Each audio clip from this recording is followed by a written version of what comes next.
Hello दोस्तों, हमारे YouTube channel में आपका स्वागत है। दोस्तों, क्या आप जानते हैं कि जिस भी पेशेंट को डायबिटीज़ होता है उन्हें रिस्क होता है ASCVD होने का। मतलब जो भी डायबिटिक पेशेंट्स होते हैं उन्हें हमेशा रिस्क रहता है कि उन्हें एथेरोस्क्लेरोटिक कार्डियोवास्कुलर डिजीज़ हो। इसका सिंपल भाषा में मतलब होता है कि अगर आप एक डायबिटीज़ के पेशेंट हैं तो जो भी आपकी ब्लड वेसल्स हैं वहाँ पे एथेरोस्क्लेरोसिस होने का चांस बहुत ज़्यादा हो जाता है।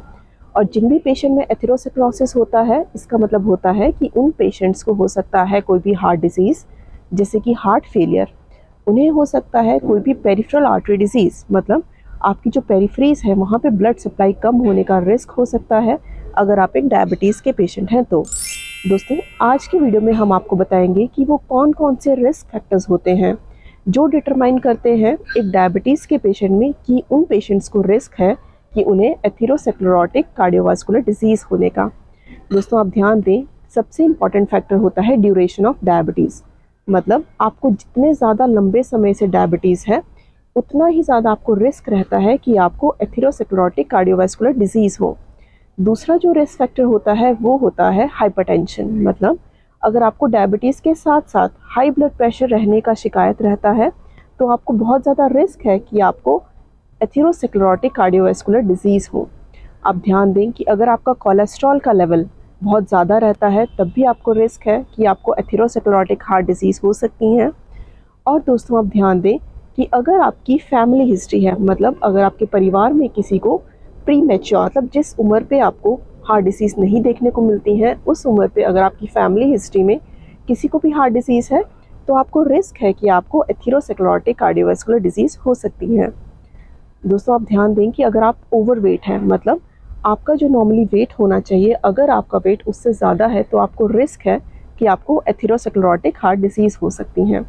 दोस्तों, अगर आप ब्रॉडली जानना चाहते हैं कि आपका आइडियल बॉडी वेट क्या होना चाहिए, आप ध्यान दें कि अगर आप अपना आइडियल बॉडी वेट जानना चाहते हैं तो आप सिंपली अपनी हाइट को सेंटीमीटर में निकालिए और उनमें से जब आप 100 माइनस करते हैं तो जो भी वैल्यू आती है वो आप ब्रॉडली मान सकते हैं आपका आइडियल बॉडी वेट। दोस्तों, आप ध्यान दें कि अगर आप स्मोकिंग करते हैं तो स्मोकिंग की वजह से भी आपको एथेरोस्क्लेरोटिक कार्डियोवास्कुलर डिजीज़ होने का रिस्क रहता है। आप ध्यान दें कि अगर आपको आपके डॉक्टर ने क्रॉनिक किडनी डिजीज़ से डायग्नोज किया है, मतलब अगर आपको किडनीज़ की प्रॉब्लम है तब भी आपको एथेरोस्क्लेरोटिक कार्डियोवास्कुलर डिजीज़ होने का रिस्क रहता है। अगर आपको आपके डॉक्टर ने कभी भी कहा है कि आपके यूरिन में एल्ब्यूमिन का प्रेजेंस है तो आप ध्यान दें कि जिस भी पेशेंट के यूरिन में एल्ब्यूमिन रहता है उन्हें एथेरोस्क्लेरोटिक कार्डियोवास्कुलर डिजीज़ होने का रिस्क रहता है। दोस्तों, एथेरोस्क्लेरोटिक कार्डियोवास्कुलर डिजीज़ का मतलब है कि आपकी ब्लड वेसल्स में एथेरोस्क्लेरोसिस हो जाना, जिसकी वजह से आपकी ब्लड वेसल्स नैरो होती हैं। और आपकी ब्लड वेसल्स, चाहे आपकी बॉडी के किसी भी पार्ट की हम बात करें, जैसे कि अगर हम CNS की बात करते हैं तो CNS में अगर आपकी ब्लड वेसल्स नैरो होती हैं तो आपको स्ट्रोक, मतलब अधरंग होने का रिस्क रहता है। अगर आपकी हार्ट की ब्लड वेसल्स में नैरोइंग होती है बिकॉज ऑफ एथेरोस्क्लेरोसिस तो आपको हार्ट अटैक होने का रिस्क है। इवन आपको कुछ केसेस में हार्ट फेलियर होने का भी रिस्क रहता है।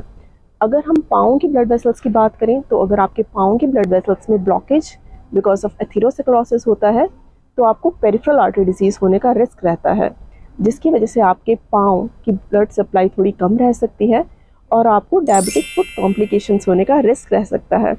इसलिए दोस्तों, आप ध्यान दें कि अगर आपको बहुत ही लंबे समय से शुगर की बीमारी है और अगर आपको शुगर के साथ साथ हाई ब्लड प्रेशर रहता है, आपका कोलेस्ट्रॉल ज़्यादा रहता है और अगर आप स्मोकिंग करते हैं और अगर आपको आपके डॉक्टर ने क्रॉनिक किडनी डिजीज़ से डायग्नोज किया है और अगर आपको आपके डॉक्टर ने बताया है कि आपके यूरिन में एल्ब्यूमिन ज़्यादा रहता है तो आप ध्यान दें कि आपको रिस्क है कि आपको एथेरोस्क्लेरोटिक कार्डियोवास्कुलर डिजीज़ हो सकती हैं।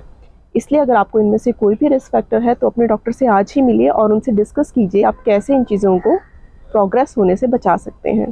दोस्तों, अगर आपको हमारा ये वीडियो इन्फॉर्मेटिव लगा हो तो प्लीज़ हमारी वीडियो को लाइक कीजिए, हमें कमेंट सेक्शन में कमेंट करके ज़रूर बताइए, हमारी वीडियो को शेयर कीजिए और हमारे चैनल को सब्सक्राइब करना ना भूलें।